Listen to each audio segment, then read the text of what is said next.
Student, in this video, we will learn Norris type second reactions of carbonyl compound. जैसे कि बच्चों photochemistry chapter हम पढ़ रहे हैं उसमें इससे पहली वीडियो में we learn about Norris type first.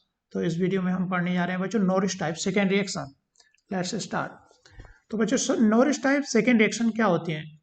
Norris type second process which compete with alpha cleavage।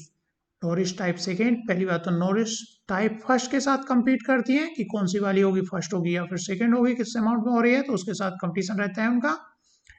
लेकिन है क्या? Norrish type second process is characterized by intramolecular hydrogen transfer. इनके अंदर बच्चों मेन स्टेप क्या होता है? पहला step, first step, intramolecular hydrogen transfer from, कहां से? Carbon atom, from the carbon atom. कौन से कार्बन एटम से बच्चों? From the gamma carbon atom. कहां पर? To the carbonyl oxygen, carbonyl oxygen पर। और हमारा क्या बनता है उसके बाद? Resulting in a 1,4 डाइरेडिकल। तो बच्चों नॉरिस टाइप फर्स्ट में जैसे हम किसी कार्बोनिल कंपाउंड्स में जिनके पास गामा हाइड्रोजन है, तो उन पर अगर हम क्या डालेंगे बच्चों? लाइट डालेंगे, फोटॉन डालेंगे, तो यहाँ क्या होगा? N2 पाई स्टार ट्रांजिशन होगा, एक्साइटेड स्टेट में इलेक्ट्रॉन जाएगा। एक्साइटेड स्टेट को हम किस तरह से यहाँ डिनोट कर रहे हैं? ऑक्सीजन पर पाई बॉन्ड, क्योंकि N2 पाई स्टार जाएगा तो पाई बॉन्ड ब्रेक हो जाएगा, एंटीबॉडी में जा रहे हैं। जैसा कि बॉन्ड ऑर्डर पर निकालते हैं बच्चों, एक half number of electron in bonding minus number of electron in antibonding, मतलब कहने का यहाँ एंटीबॉन्डिंग में जाएगा तो हम इसको पाई बॉन्ड को ब्रेकआउट दिखा रहे हैं। इस तरह से डायरेडिकल इस पे दिखा रहे हैं। और यहाँ पर हमारा जो है बच्चों अल्फा कार्बन, बीटा कार्बन, और यहाँ पर आ गया हमारा gamma carbon. Alpha carbon, beta carbon और गामा कार्बन, और कार्बन कार्बन पर अटैच्ड हमारा क्या है? हाइड्रोजन। तो इसके अंदर क्या होता है बच्चों? इंट्रामोलिकुलर हाइड्रोजन ट्रांसफर, एक ही मोलिकुल के अंदर, वो भी कहाँ से? गामा कार्बन से जो हाइड्रोजन लगा रहता है कहाँ पर? ऑक्सीजन पर। ये ऑक्सीजन इसके गामा हाइड्रोजन को ऑब्स्ट्रक्ट कर लेता है। जब ये यहाँ पे चला जाएगा तो बच्चों ये हेट्रोली जो है होमोलिटिकली वेज है इस बॉन्ड के, तो एक इलेक्ट्रॉन कहाँ पे टूट रहा है? आपका इस कार्बन पर, तो यहाँ पर। और ये ऑक्सीजन हाइड्रोजन कहाँ चला गया? इस ऑक्सीजन पर चला गया। एक फिर रेडिकल कहाँ पर है? ऑक्सीजन पर। इस तरह से क्या बन जाता है बच्चों? 1,4 डायरेडिकल का फॉर्मेशन यहाँ पर हो जाता है।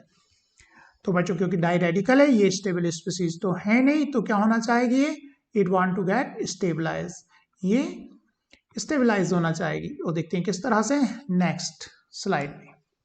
तो 1,4 डायरेडिकल का जो बच्चों फॉर्मेशन हो गया, स्टेबल मॉलिक्यूल नहीं है, तो किस तरह से दो में स्टेबलाइज हो सकता है? या तो बच्चों दोनों रेडिकल क्या कर जाए? कंबाइन कर जाए, बॉन्ड का फॉर्मेशन हो जाए इन दोनों के बीच में, ये फिर रेडिकल और ये फिर रेडिकल। तो इस तरह से बच्चों यहाँ पर फॉर्मेशन हो जाएगा ब्यूटेनॉल का। हमने यहाँ से यहाँ के बीच में क्या बना दिया बच्चों? बॉन्ड का फॉर्मेशन कर दिया, तो ब्यूटेनॉल बन गया। न्यू बॉन्ड जो हमारा बॉन्ड कौन सा बना? इस कार्बन और इस कार्बन के बीच में, कहने का मतलब यहाँ से यहाँ के बीच में। तो बच्चों एक तो हो गया ये, जिसमें दोनों फ्री रेडिकल क्या कर गए? आपस में कंबाइन। दूसरा ये क्या चांस है इसमें? ये बॉन्ड क्लीवेज हो जाए, क्योंकि ये इधर से एक इलेक्ट्रॉन इधर जाएगा होमोलिटिकली और एक फ्री रेडिकल यहाँ पर है ही, तो यहाँ पर डबल बॉन्ड का फॉर्मेशन हो जाएगा। इसी तरह से यहाँ पर ये और ये इधर आया तो इधर एल्कीन बन जाएगी।